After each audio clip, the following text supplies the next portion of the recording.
Lingkar Gagasan Perempuan.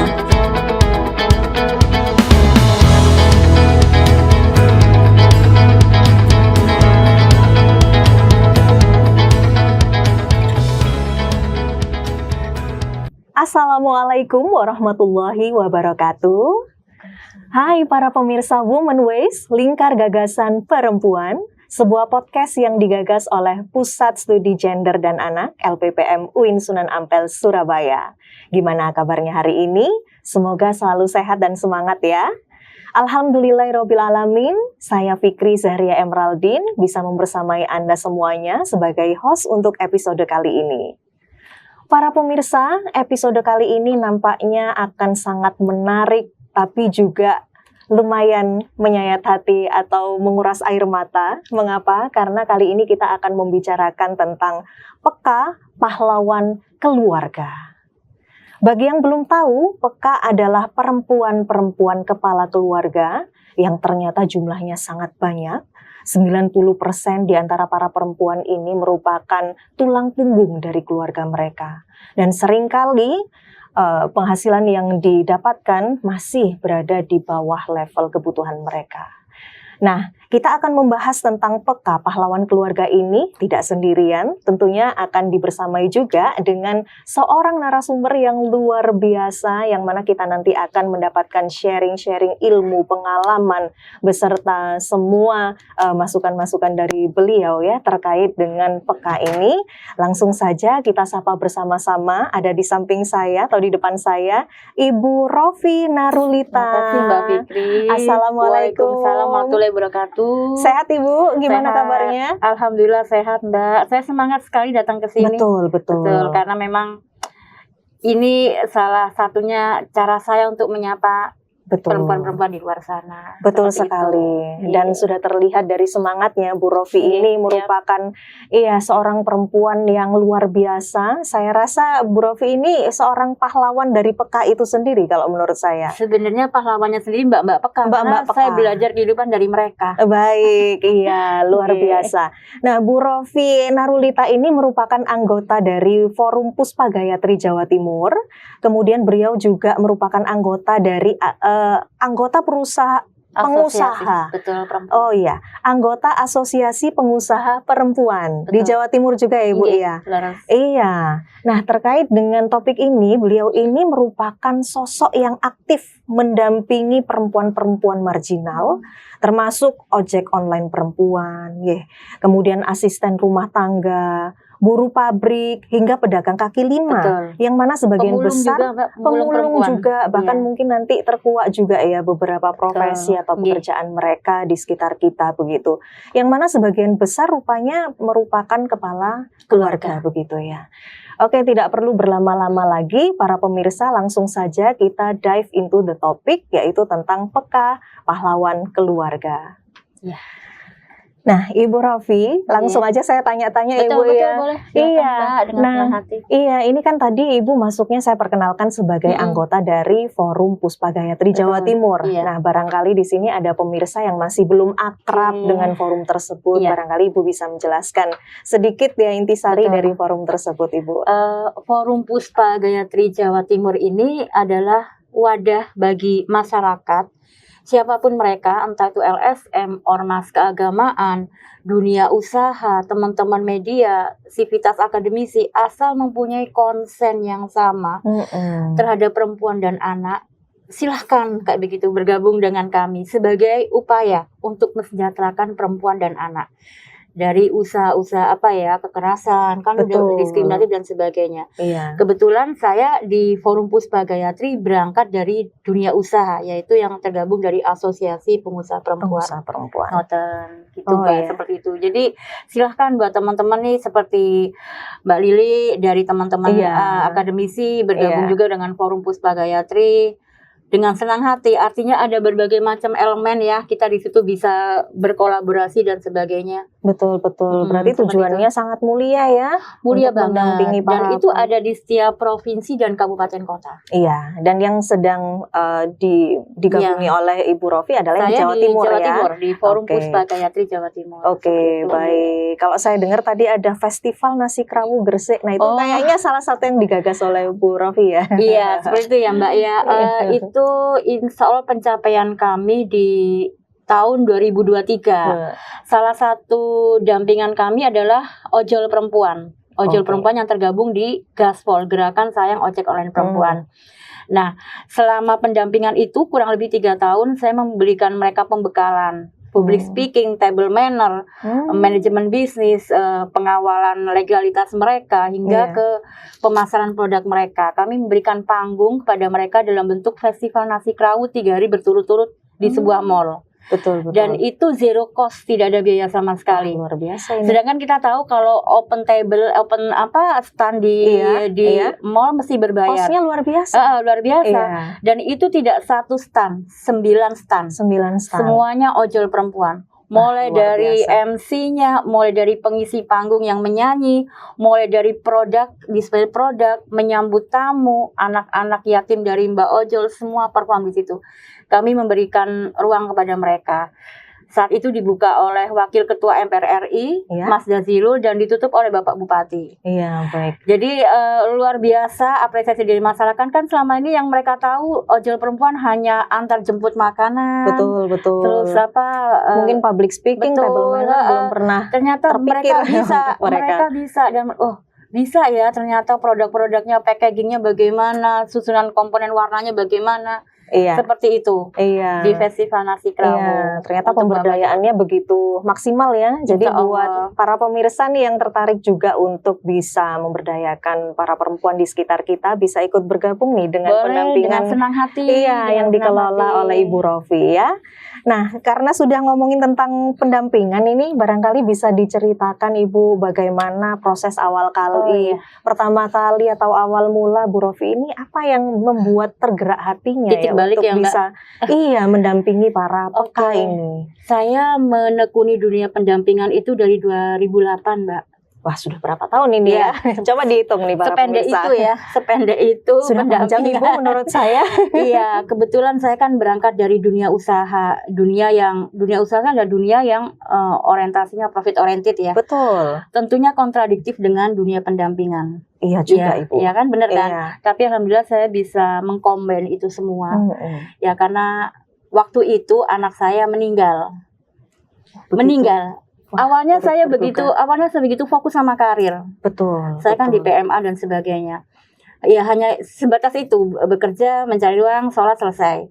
Nah setelah anak saya meninggal, saya ada pertanyaan besar dalam diri saya. Sebenarnya hidup mencari apa? Habis hidup tuh mau kemana sih? Nah di situ saya menekuni 2 pendampingan. Dan saya fokus pada perempuan-perempuan ini gitu. Yang mohon maaf yang mungkin masih seperti itu ya Mbak, tanda kutip. Dengan berbagai macam profesi yang seperti Mbak Fikri sebutkan tadi. Kayak begitu. Dalam pola pendampingan kami ini, terus terang kami zero cost seperti itu. Betul. Karena saya bersyukur sekali dilahirkan di Indonesia, menjadi warga negara Indonesia di mana nenek moyang kita sudah mengajarkan azas gotong royong. Nah itu yang saya pakai untuk pola-pola pendampingan kami. Jadi kami menggali potensi-potensi yang ada di masyarakat untuk bersama. Ayo ini ada loh ternyata kehidupan seperti ini di kota kita. Dan ternyata luar biasa sambutan dari teman-teman, hingga akhirnya ada festival nasi krawu, inkubator entrepreneur, daycare gratis untuk perempuan-perempuan marginal. From zero to hero. Belum lagi gaspol tadi ya. Terus insya Allah ini kami mendorong adanya rumah padat karya. Rumah padat karya. Yang dari aset Pemkap yang tidak terpakai, kami lagi mencoba membuat ininya untuk paparan di depan kepala daerah. Jadi manajemennya semuanya semacam kekinian begitu ya, KPKP semuanya dikelola oleh teman-teman perempuan marginal. Biar ilmu yang mereka terima bisa diaplikasikan di rumah padat karya seperti itu. Luar biasa Nggih. ya. Para pemirsa, baru sebentar ngobrol ini Nggih. sudah ketahuan ya bahwa beliau ini sangat kreatif, pekerja keras, dan sangat berjuang ya untuk memanusiakan para perempuan marginal ini supaya taraf hidupnya lebih layak, supaya mereka juga bisa berhadapan dengan orang yang Insya Allah, iya Mbak. begitu Nggih, ya. seperti itu. Bahkan sampai public speaking dan table manner pun juga Kami ikut ajarkan, Ibu ajarkan. karena kan mereka begitu. juga kadang diundang ke mana? Ke Gerahadi untuk mengikuti upacara. Betul, karena kalau tidak belajar public speaking juga nantinya akan Iya, mungkin semakin dipandang sebelah mata begitu betul. ya. Bagaimana ini melayani customer dengan baik. Terus bagaimana kalau mereka Iya. terjun di dunia usaha, etika bisnisnya juga kami kasih pembelajaran di situ. Itu penting juga, Begitu kan? karena banyak di antara mereka juga berusaha ya Bu ya, entah itu jadi PKL banyak. atau Memang nanti pada akhirnya mereka, harapan kami nih kan mereka tidak bekerja lagi di jalanan, tapi menjadi perempuan wirausaha seperti itu. Nah, ketika terjun ke dunia bisnis, mungkin ada banyak orang yang berjualan produk yang sama, tapi bagaimana kita men-treat customer untuk bisa kembali lagi kepada produk kita, itu kami berikan juga di pendampingan kami. Oke, luar biasa. Seperti itu. Nah, jadi berawal dari sentuhan emosional ini tadi ya, kemudian timbullah empati yang begitu besar dan akhirnya terjun ke dunia pendampingan ini. Nah, kalau boleh tahu bisa diceritakan tentang PK di Jawa Timur sendiri itu seperti apa kondisi mereka itu? Kebetulan yang saya pegang di ini Mbak ya, kalau di PK Jawa Timur mungkin terlalu luas. Saya memang membatasi hanya di kota saya. Biar di mana itu? Di kota Gresik. Oh, di Gresik. Biar before afternya terlihat. Lebih fokus gitu ya. Lebih fokus. Iya. Kayak Mbak Gaspol ini kan 50 yang saya pegang. Ini alhamdulillah sudah 6 sampai 7 yang sudah mentas dari dunia jalanan, bertransformasi menjadi entrepreneur perempuan. Mereka berdaya dari dalam rumah. Dengan penghasilan ya 400-500 sehari mereka bisa. 400-500 sehari. Belum lagi kalau mereka mensupport nasi kotak di dinas atau di perusahaan-perusahaan, teman-teman PK, nggak hanya Mbak Ojol aja. Jadi produknya mereka kami perkenalkan kepada perusahaan-perusahaan yang ada di Gresik. Kalau nasi kotak pesen ke anak-anak kami ya, seperti itu. Kami urus NIB-nya, kami urus halalnya, agar mereka layak bersanding dengan produk-produk yang lain. Kayak begitu. Luar biasa. Berarti peran Ibu ini di mana-mana ya. Jadi dari akarnya sebenarnya kemudian apa ya? Itu tadi Mbak, saya mencoba menggait teman-teman lah. Yang bagian keagamaan saya menggait PCNU. Oh, begitu. Bagian manajemen bisnis saya menggait teman-teman praktisi usaha. Seperti itu. Jadi enggak sendiri, saya hanya koordinatornya kayak begitu ya, mungkin kurang lebih. Tapi saya juga masuk ke dalamnya. Kebutuhannya mereka nih apa sih? Nanti saya carikan dengan potensi yang ada, seperti itu. Dan misalnya kalau ada teman-teman atau sahabat Women Waste di sini yang sangat ingin tergabung gitu, itu nanti mungkin akan dipetakan terlebih dahulu begitu ya. Dengan senang hati, karena kan memang saya ada di sini untuk mengajak teman-teman yang mungkin ada rasa keluangan waktu, keikhlasan, empati, kesesama. Ayo kita bareng-bareng gitu kan, untuk membersamai mbak-mbak ini bahwa di sekitar kita ada loh cerita-cerita kayak begitu, seperti itu. Ya, baik.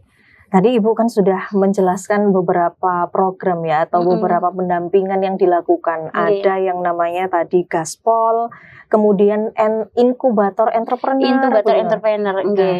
Itu saya memetakan mbak-mbak PK ini dengan berbagai macam profesi ini tadi Mbak, yang ojek online, PKL dan sebagainya. Kami petakan mereka mana yang konsen ke kecenderungangannya ke usaha makan minum mana, ke craft mana. Nah, itu kami petakan. Atau yang sekedar rio kami Apa itu rio itu? Sekedar ikut aja. Oh, ikut aja. Cari ya, ilmu pokoknya. aja, datang aja, foto-foto aja. Itu kami singkirkan dulu nih, gitu loh.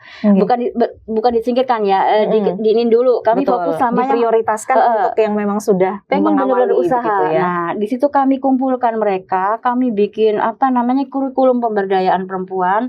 Kami kerjasama dengan beberapa elemen masyarakat. 3 bulan kami godok mereka, seperti itu. Hingga produknya sejajar bersanding dengan produk teman-teman yang ada di hotel misalnya, di pameran-pameran misalnya. Itu inkubator entrepreneur. Betul. Seperti itu. Jadi menyasar tadi ya para pengusaha level kecil nih Iya, ya, betul. ada inkubator entrepreneur. Kemudian Iya. untuk yang para ojek online di Naungi ada forumnya sendiri Namanya atau Gaspol, gerakannya sendiri, Gerakan Sayang namanya Ojek Perempuan. Gaspol Iya. begitu. Kalau untuk yang lain, misalnya seperti ART atau Tergabung dengan pekerjaan-pekerjaan yang iya, lain, bisa iya. Mbak, termasuk ART, terus termasuk pemulung. Kalau pemulung itu memang kami sudah menawarkan, ternyata memang ya itu tadi tantangan buat kami ya. Iya, Mungkin mereka sudah menyatu dengan kehidupan di jalanan, betul. mereka agak enggan berpindah untuk naik status gitu. Akhirnya yang kita selamatkan apa? Anaknya. Jangan Betul. sampai anaknya ikut ibunya bekerja. Betul. Akhirnya kami mendorong kepada pemerintah setempat Iya. untuk membuat daycare gratis bagi perempuan-perempuan Madinah, dan alhamdulillah di Maret 2025 udah diresmikan oleh Bapak Wakil Bupati dan masuk di 100 hari program kerja Bupati, Wakil Bupati daycare bagi perempuan-perempuan termarginalkan. Masya Allah. Pendananya dari APBD seperti Ini itu. rasanya saya pengen ngajak tepuk tangan nih para pemirsa semuanya Insya ya. Allah, mohon Alhamdulillah. doanya semoga sehat dan Semoga. bisa terus bersama mbak-mbak ini. Betul Iya, betul kayak ya. begitu. Semoga semua program pendampingannya ini tadi berjalan dengan lancar dan sustain begitu, nggak Iya, hanya yang penting sampai sustain sekarang. itu tadi Mbak. Betul, Iya, betul, tidak iya. tidak sebatas gaung gitu aja kan. Iya. Biar selesai. Justru yang Iya. sustain ini yang bekerja dalam kesunyian, Betul, kesenyapan ini yang perlu konsistensi tinggi. Betul. Kayak Karena begitu. menjadi istiqomah itu lumayan sulit Luar ya biasa. para pemirsa ya. Iya, Semoga betul. sustainability-nya bisa terus gitu dilakukan. Nah, ternyata programnya sudah luar biasa ya, Ibu ya, Insya pendampingannya ya. Kalau boleh tahu, kira-kira ada tantangan nggak sih, Bu? Terutama dari sudut pandang PK ya. Kira-kira apa sih yang dialami oleh mereka dan butuh kita bantu gitu? Semisal kita di sini masih belum bisa bergabung dengan Puspa Gayatri begitu, kira-kira apa yang perlu kita sadari bahwa para PK ini punya tantangan ini loh, begitu. Kebanyakan mbak-mbak PK ini awal saya membenahi mereka ini kan masuk dari si agama Mbak. Betul. Karena kita sepakat semua ya bahwa agama itu sebenarnya adalah oase bagi semua sendi-sendi kehidupan. Nah, itu yang kita awal kali saya sentuh itunya itu dulu. Begitu. Terus setelah itu treatment kedua saya mencoba dari posisi mereka. Wah, Nah, seperti mencoba itu. berempati untuk Betul. berkaca ya. Jadi ya kalau pada saat mereka merokok, saya juga ada mendampingi mereka. Kadang mereka di jalanan, saya juga ikut ada di situ, panas-panas juga. Ingin tahu, lebih mendalami lagi, bahkan datang ke rumahnya seperti itu. Kalau tantangan sih sebenarnya gimana ya? Karena saya suka cita dengan riang gembira melakukannya. Jadi hampir nggak ada. Justru tantangannya dari saya sendiri. Tantangannya apa? Saya gampang. Ya Allah, saya ingin berbuat lebih banyak lagi nih loh. Gak hanya sekedar nyariin beasiswa buat anaknya, gak hanya sekedar nyariin mata pencarian baru buat ibunya. Itu aja sih, saya gemes dengan diri saya sendiri. Saya ini nggak cacat, dikasih anggota tubuh lengkap, ingin berdampak lebih banyak lagi. Itu aja sih Mbak. Kalau tantangan nggak ada, mereka juga riang gembira menerima program-program dari kami, bahkan terus menagih. Teman-teman sponsor pun juga, Mbak Rofi kapan ada event lagi, kapan ada acara lagi, ayo saya suka gitu. Sebenarnya semuanya saling bersautan, tiktokan gitu loh. Karena memang itu kita melakukannya dengan hati yang tulus, yang gembira ya. Tantangannya dari saya Mbak justru sebenarnya. Aduh begitu ya. Gemes aku pengen gini, apalagi aku trade ya, ini begini begitu. Kayak yang Mbak pemulung ini kan maunya saya ayo beralih yuk menjadi usaha rumahan. Tapi ternyata beliaunya lebih senang seperti itu. Oh ya udah, kalau dorong gerobak itu anaknya dibawa 2 orang ini. Ya otomatis kan debu kondisi kan nggak bagus, nggak kondusif ya untuk tumbuh kembang anak. Ya itu yang kita selamatkan. Ya udah boleh bekerja tapi ibu anaknya ikut kami ya Bu. Seperti itu. Alhamdulillah sudah mau ikut kami sih anaknya kayak gitu. Ya, semoga hati mulianya ini bisa menular ya kepada saya dan juga para pemirsa yang sedang menonton Insya Allah. Ya intinya apa ya, ilmu kehidupan ya Mbak ya. Betul. Spiritual happiness yang saya dapatkan. Karena kalau dipikir selama beberapa tahun itu secara logika, kalau hitung-hitungan secara dari seorang usaha ya, entrepreneur ya. Kalau dari waktu hilang waktu. Finansial juga ya kan. Saya harus mikir desain contoh kecil, saya ngasih mereka seragam uniform ya, itu kan juga perlu waktu untuk mendesain dan sebagainya. Sebenarnya kalau secara logika, ya itu ada kerugian. Tapi bagi saya nggak ada kerugian apapun. Saya mendapatkan spiritual happiness dari mereka. Rezeki dari mana-mana. Anak-anak saya juga alhamdulillah ada yang penghafal Quran. Padahal secara logika saya nggak pernah ngajarin anak saya gitu kan. Tiba-tiba kok jadi begini gitu. Ya itu tadi spiritual happiness itu mahal banget. Dan itu didapatkan di ilmu kehidupan. Jadi Ibu pertama menyasar ini ya, pendekatan agamanya terlebih dahulu ya, sebagai fondasi yang kuat bagi para PK ini. Kemudian setelah itu bagaimana Ibu untuk menjaga mereka ini tetap sustain dan semangat begitu ya dalam menjalani program-program atau pendampingan dari Ibu? Itu tadi memang harus inovatif ya programnya Mbak ya. Begitu ya. Harus inovatif, harus kalau ke pertemuan bulan berikutnya saya harus berpikir lagi menggait siapa lagi, apalagi. Tapi alhamdulillah database kami itu teman-teman yang konsen itu banyak banget. Jadi nggak kekurangan, nggak kekurangan dari PCNU lah, dari teman-teman dinas lah, dari sponsor lah, banyak. Jadi alhamdulillah selalu ada dan ada kayak gitu. Kira-kira paling menantang tuh menghadapi yang seperti apa? Pada saat saya mengajak mereka pengajian, ini contoh kecil Mbak ya. Pada saat mereka mengajak mereka ke majelis pengajian, Bu Rofi saya nggak punya jilbab, Bu Rofi saya nggak punya mukena, tahun segini jilbab nggak punya gitu. Ya Allah, apakah niat mulia ini harus berhenti hanya karena amunisi kayak begitu kan? Akhirnya saya kontak teman-teman, dapatlah sponsor dari. Ini lucu nih Mbak, ini saya bilang ini tangan Tuhan yang bekerja. Saya tidak pernah bertemu dengan perusahaan ini, tidak pernah meeting, tidak pernah paparan, hanya by phone kayak begitu, dan perusahaannya ada di Jawa Barat. Mobilitasnya ada jeda lokasi ya, mengirimlah itu yang namanya mukena itu. Dan mukenanya bukan mukena biasa, mukena yang premium itu, seperti itu. Belum lagi lebaran. Saya kasih mbak-mbaknya ini baju lebaran. Ya dari perusahaan yang sama, Bu Rofi ada lagi nggak ini untuk mbak-mbak ini? Karena mereka mungkin CSR ya. Nah sehingga terlontarlah kalimat Bu Rofi, baru kali ini saya berlebaran dengan sempurna, Bapak, Ibu, 2 anak pakai baju. Kayak begitu Mbak. Jadi kalau dibilang tantangan mungkin sedikit tantangannya, cuman habis itu semesta seolah membuka tangan. Ketika niat mulia itu ada. Kayak begitu. Waktu itu baju lebarannya saya total tuh hampir 36 juta satu truk. Wih, satu truk banyak satu truk baju lebaran itu lagi ya. Ya Allah, tanpa proposal, tanpa paparan, tanpa bertemu orangnya. Orang baik datang sendiri ke kami waktu itu. Jadi sebenarnya kalau untuk perempuan yang sudah sadar ya akan pentingnya seperti ini kan, mereka berkumpul di dalam komunitas PK ini tadi, kemudian didampingi oleh Ibu. Mungkin itu tidak terlalu sulit karena mereka sudah punya awareness bahwa saya perlu bersosialisasi dengan yang lain, saya perlu meningkatkan diri, dan ini meningkatkan kapasitas mereka.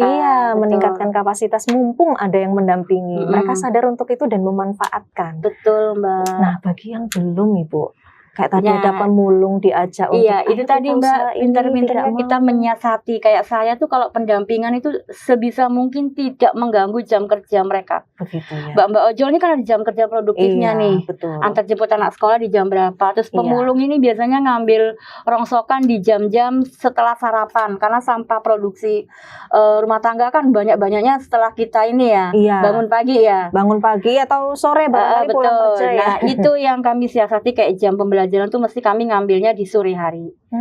Dan sebulan sekali, nggak terlalu lama lah menyita waktu mereka, karena saya merasa bagi mereka waktu adalah uang gitu kan. Jangan sampai saya menyita waktu mereka, meskipun mereka selalu nagih, Bu Rofi ayo pertemuan lagi.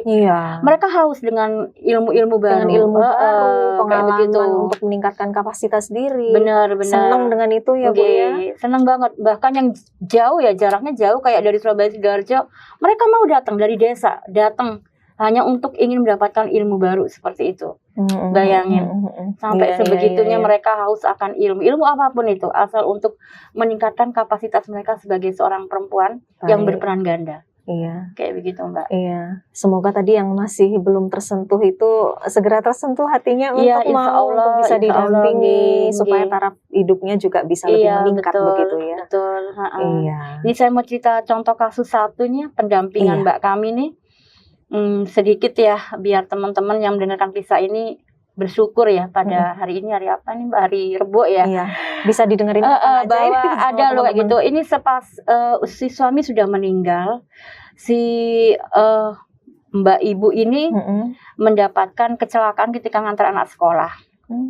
Kayak begitu sehingga mengganggu diagnosa dokter, intinya sarafnya yang terganggu. Jadi kalau saya bicara sama dia 15 menit kemudian dia baru nyantol ngomong. Begitu kan. Anak masih sekolah semua, suami nggak ada. Terus bagaimana keberlangsungan hidupnya mereka kayak begitu ya. Itu coba saya undang ke rumah. Waktu itu ke rumah, bukan ke sekretariat saya, ke rumah. Antusias banget, perjalanan jauh banget. Berboncengan 3. Satu ibu, Satu kemudian ibu 2 anak. yang bonceng anaknya SMP, yang SD di tengah. SMP dan SD ya. Iya, waktu itu dia putus asa ingin bunuh diri. Astaga. Bu Rofi, saya ingin bunuh diri. Sebentar, jangan bunuh diri dulu. Saya bilang, ketemu saya dulu. Iya. Nanti ketemu saya dulu. Akhirnya sudah ketemu saya, ayo kita pindah mobil. Saya bawa ke mall, mereka cari alat tulis, bla bla bla segala macam. Akhirnya nggak jadi bunuh diri dan optimis. Alhamdulillah. Bu Rofi, kapan ada ini pendampingannya Bu Rofi? Seperti itu. Oh Iya. purun, jenengan purun meskipun jauh. Nggak apa-apa Bu Rofi, makanya kalau ketemu saya kayak mesti nangisnya. Iya. Nangis karena dia ada saraf gitu loh. Kalau ngomong gitu, namanya siapa Mbak? Sekian detik, sekian menit baru dia jawab, nama saya ini. Jadi kalau mau bekerja juga bagaimana kan? Iya. Begitu. Iya. Wis ya ini sebagian dari Mbak Gaspol ini alhamdulillah sekarang sudah bekerja di BGN, Badan Gizi Nasional. Yang makan gratis Pak Prabowo itu kan ada dapur-dapur di dekat situ. Nah, itu beberapa dari memanfaatkan jasa mereka dari para teman-teman Gaspol ini ya. Agustus 2025 ini. Wah, luar biasa. Seperti itu. Iya. Wah, sebagian ada yang bekerja di rumah, kami kasih rombong dari CSR kami, dari teman IWAPI, Basnas, begitu.